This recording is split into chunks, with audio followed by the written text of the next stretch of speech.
ದಾವಣಗೆರೆ ದಕ್ಷಿಣಕ್ಕೆ ಸಂಬಂಧಪಟ್ಟಂತೆ ಸದ್ಯ ಅಲ್ಪಸಂಖ್ಯಾತ ಸಮುದಾಯ ಯಾವ ಕಡೆಗೆ ಅನ್ನೋದೇ ಅಲ್ಟಿಮೇಟ್ ಆಗಿ ನಮ್ಮನ್ನ ಕಾಡ್ತಾ ಇದ್ದಂತಹ ಪ್ರಶ್ನೆ. ಎನಿವೆ ಬಿಜೆಪಿ ಕಡೆಗೆ ಶಿಫ್ಟ್ ಆಗಿದೆಯಾ ಸಮುದಾಯ, ಈ ಪ್ರಶ್ನೆ ಇದೆ. ಅದಕ್ಕೆ ಉತ್ತರ ಇನ್ನೇನು ಮೋಸ್ಟ್ಲಿ ಕೆಲ ಕ್ಷಣಗಳಲ್ಲಿ ನಮಗೆ ಸಿಗ್ತಾ ಹೋಗುತ್ತೆ. ಬಿಜೆಪಿ ಕಡೆ ಶಿಫ್ಟ್ ಆಗಿಲ್ಲ, ಮುಸ್ಲಿಂ ವೋಟ್ ಅಲ್ಲಿ ಮೈನಾರಿಟಿ ವೋಟ್ ದಾವಣಗೆರೆ ಪೋಲ್ ಆಗಿದೆಯಾ ಇಲ್ವಾ, ಮತ್ತೆ ಅಲ್ಲಿ ಮತ್ತೊಂದು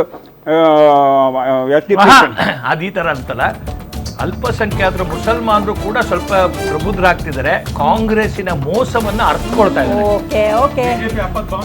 ಸತತ 15 ವರ್ಷಗಳ ದೀದಿ ಕೋಟೆ ಉಡೀಸ್ ಸತತ 3 ಬಾರಿ ಅಧಿಕಾರದ ಚುಕ್ಕಾಣಿ ಹಿಡಿದಂತಹ ದೀದಿ ಅವ್ರನ್ನ ಮನೆ ಕಳಿಸೋದಕ್ಕೆ ಮತದಾರರು ಡಿಸೈಡ್ ಮಾಡಿದ್ದಾರಾ?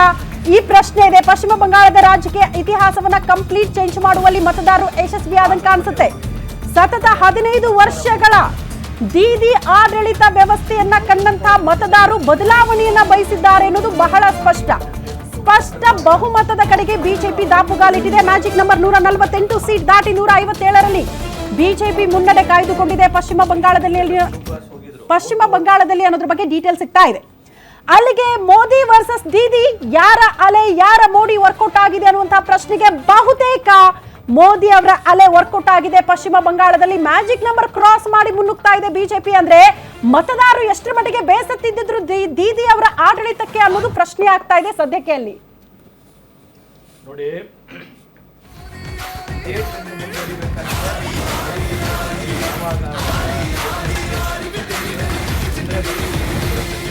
ಜನ ಅವರೇ ಇವತ್ತು ಆಗ್ಬಿಡ್ತಾರೆ.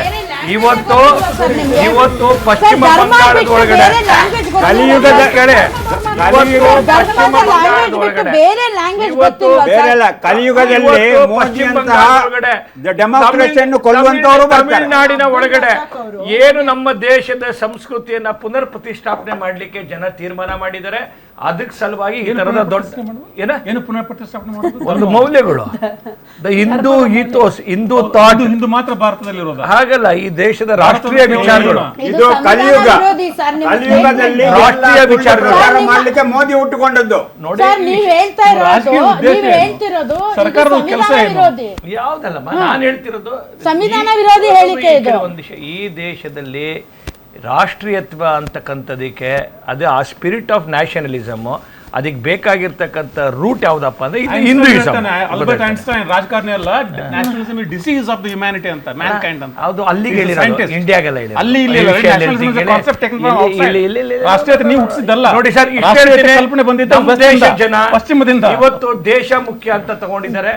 ಇವತ್ತು ಮೋದಿ ಅವ್ರನ್ನ ಸಹರ್ಷ ಸ್ವೀಕಾರ ಇವತ್ತು ಮೋದಿ ಅವ್ರಿಗೆ ವೋಟ್ ಮಾಡದೇ ಇರೋರು, ಒಂದ್ ನಿಮಿಷ ತಡಿ ಸರ್, ವಿಠಲ್ ಸರ್ ಒಂದ್ ನಿಮಿಷ ಹೇಳಿದಾಗಿ ಸರ್, ಮೋದಿ ಅವ್ರಿಗೆ ವೋಟ್ ಮಾಡದೇ ಇರೋರು TMCಗೆ ವೋಟ್ ಮಾಡಿದಂತಹ ಜನ ಏನಿದ್ದಾರೆ ಅಲ್ಲಿ ಗೊತ್ತಿಲ್ಲ, ಅಲ್ಲಿ ವೋಟಿಂಗ್ ಪರ್ಸೆಂಟೇಜ್ ಎಷ್ಟು ಚೇಂಜ್ ಆಗುತ್ತೆ ಅಂತ. ಅವರೆಲ್ಲ ದೇಶ ವಿರೋಧಿಗಳು ಅಂತ ಅವ್ರನ್ನ ನೀವು ಪಟ್ಟಿ ಕಟ್ತೀರಾ ಸರ್? ನಿಮ್ಮ ಮಾತಿನ ಬಿಜೆಪಿ ವೋಟ್ ಹಾಕ್ತಾ ಇರೋರು ದೇಶ ವಿರೋಧಿಗಳ, ಕರ್ನಾಟಕದಲ್ಲಿರೋರೆಲ್ಲ ಜನ ದೇಶ ವಿರೋಧಿಗಳ. What is your line sir? ಇವತ್ತು ಹಿಂದೂ ಧರ್ಮ ಪ್ರತಿಷ್ಠಾಪನೆಗೆ, ಇವತ್ತು ರಾಷ್ಟ್ರೀಯತೆಗೆ ಅಂತ ತಾವೇನ್ ಹೇಳ್ತಿದ್ದೀರಿ? ವೋಟ್ ಹಾಕ್ತಾ ಇರೋರು ಅವ್ರಿಗೆ ರಾಷ್ಟ್ರೀಯತೆ ಇರಲ್ವಾ? ಇಲ್ಲ, ನಾನು ಹೇಳ್ತಕ್ಕಂಥದ್ದು ಈ ದೇಶದ ಜನ ಒಂದು ಪಾಸಿಟಿವ್ ಆಗಿ ದೇಶಕ್ಕೆ ಸಲುವಾಗಿ ಯಾರು ಕೆಲಸ ಮಾಡ್ತಾರೆ, ದಿನಕ್ಕೆ 18 ಗಂಟೆ ಕೆಲಸ ಮಾಡೇ ಇಲ್ಲ.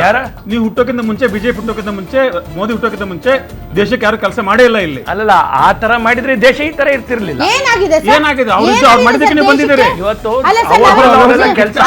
ಬಿಜೆಪಿ ಬರಕ್ಕೆ ಒಂದ್ ನಿಮಿಷ ತಡಿ ಸರ್, ವಿಠಲ್ ಸರ್ ಅಲ್ಲ ಸರ್, ನೀವು ಅಲ್ಲ ಸರ್, ಬಿಜೆಪಿ ಬರೋಕ್ಕಿಂತ ನಾವು ಭಿಕ್ಷೆ ಬೇಡ್ತಿದ್ವಾ ರೋಡಲ್ಲಿ ನಿಂತು? ಅಲ್ಲ ಸರ್, ನಾವೇನ್ ಬೀದಿಯಲ್ಲಿ ನಿಂತು ಭಿಕ್ಷೆನ ಬೇಡ್ತಾ ಇದ್ವಿ ಸರ್? ಒಂದು ದೇಶ, ನಮ್ದು ದೇಶ ಭಿಕ್ಷೆ ಬೇಡ್ಕೊಂಡು ಅನ್ನಕ್ಕೋಸ್ಕರ, ಔಷಧಿಗೋಸ್ಕರ, ಅನ್ನಕ್ಕೋಸ್ಕರ, ಔಷಧಿಗೋಸ್ಕರ, ಶಸ್ತ್ರಕ್ಕೋಸ್ಕರ, ಬುಲೆಟ್ ಪ್ರೂಫ್ಗೋಸ್ಕರ, ಗನ್ಗೋಸ್ಕರ ಭಿಕ್ಷೆ ಬೇಡ್ಕೊಂಡು ಸೇನೆನ ಅವಮಾನ ಮಾಡ್ತಾ ಇದ್ದೀರಿ. ನೆಹರು ಕಾಂಗ್ರೆಸ್ಸಿನ ಕಾರಣದ ಸಲುವಾಗಿ ಹೇಳಿ ಸರ್, ಮಹೇಶ್ ಸರ್, ನೀವು ಅನ್ನಕ್ಕೋಸ್ಕರ ಭಿಕ್ಷೆ ಬೇಡ್ತಿದ್ರಾ? ನೀವು ಬೇಡ್ತಿದ್ರ ವಿಠಲ್ ಅವರೇ? ನೀವು ಬೇಡ್ತಿದ್ರ ಶ್ರುತಿ ಅವರೇ? ನೀವು ಬೇಡ್ತಾ ಇದ್ರಾ? ನೀವೆಲ್ಲ ನಮ್ಮ ಸರ್ಕಾರದ ಒಂದು ಕಾಲದಲ್ಲಿ ಹೋಗಿ ಒಂದು ವಿಷಯ ಕೇಳಿ, ಆ ದೇಶದಲ್ಲಿ ಅನ್ನದ ಬರ ಚೈನಾದ ಇದೆ ಬಗ್ಗೆ ಅಂತೇಳಿ ಒಂದು ಮಾತಾಡ್ತಾ ಇಲ್ಲ ಮೋದಿ. ಒಂದ್ ನಿಮಿಷ. ಕಾಂಗ್ರೆಸ್ ಮಾತಾಡ್ತಾ ಇಲ್ಲ. ಒಂದ್ ಸಾಯ್ತಾ ಹೋಗಿ ಜಗತ್ತಿನಲ್ಲಿ ಭಿಕ್ಷೆ ಸರ್, ಬೇಡಿದ ದಿನ ಸರ್, ಇದೆ. ಒಂದ್ ನಿಮಿಷ. ಆತ್ಮನಿರ್ಭರ್ ಭಾರತ್ ಅಂತ ಹೇಳ್ತಾರೆ, ಇಂಪೋರ್ಟ್ ಫ್ರಮ್ ಚೈನಾ ಇನ್ಕ್ರೀಸ್ ಮಾಡ್ತಾರೆ, ಪ್ರತಿಯೊಂದಕ್ಕೂ ಚೈನಾ ಡಿಪೆಂಡೆಂಟ್. ಚೈನಾ ಏನಾದ್ರೂ ಒಂದು ಮಾತು ಹೇಳಿದ್ರೆ ಮೋದಿ ಮಾತಾಡುವುದಿಲ್ಲ. ಇಲ್ಲಿ ಟ್ರಂಪ್ ಹತ್ರ ಸರೆಂಡರ್ ಹೇಳ್ತಾರೆ. ದೇಶ ರಕ್ಷಣೆ ಏನು ದೇಶ ರಕ್ಷಣೆ ನಿಮ್ದು? ಕೇಳಿ ಒಂದು ಸತ್ಯ, ಇಷ್ಟಂತೂ ಸತ್ಯ ಹೇಳ್ತೀನಿ.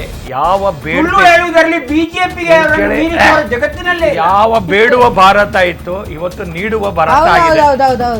ಹೌದು ಬಿಜೆಪಿ ಸಾಧನೆ ಅಲ್ರಿ, ಗ್ಯಾಸ್ ಸಲುವಾಗಿ ಸ್ವಾಮಿನಾಥನ್ ಮಾಡಿದ್ರು, ಎಂ ಎಸ್ ಸ್ವಾಮಿನಾಥನ್ ಮಾಡಿದ್ರು. ಕ್ಯೂ ಅಲ್ಲಿ ನಿಂತು ಬೇಡ್ತಾ ನಿಂತಿದ್ದಾರೆ ಜನ ಗ್ಯಾಸ್ ಸಲುವಾಗಿ. ಹೋಟೆಲ್ಗಳು ಬಂದ್ ಆಗಿವೆ ಗ್ಯಾಸ್ ಸಲುವಾಗಿ. ಕೊಡು ಮೋದಿ ಗ್ಯಾಸ್ ಅನ್ನು, ಬೇಡುವೆನು ವರವನ್ನು ಅಂತ. ಗ್ರೀನ್ ರೆವಲ್ಯೂಷನ್ ಆಗಿದ್ದು ಎಂ ಎಸ್ ಸ್ವಾಮಿನಾಥನ್ ಅಂತ ಕೃಷಿ ವಿಜ್ಞಾನಿ. ಆ ಕೃಷಿ ವಿಜ್ಞಾನಿ ಕೆಲಸ ಇಂದಿರಾ ಗಾಂಧಿ ಸರ್ಕಾರ ಇದ್ದಾಗ ಏನ್ ಮಾಡಿದ್ರು? ಸ್ವಾಮಿನಾಥನ್ ರಿಪೋರ್ಟ್ ಅನ್ನು ಇಂಪ್ಲಿಮೆಂಟ್ ಮಾಡ್ತಿದ್ದಾರೆ. What is green revolution? Swaminathan report sir, ಅಧಿಕಾರಿ ಒಂದ್ ನಿಮಿಷ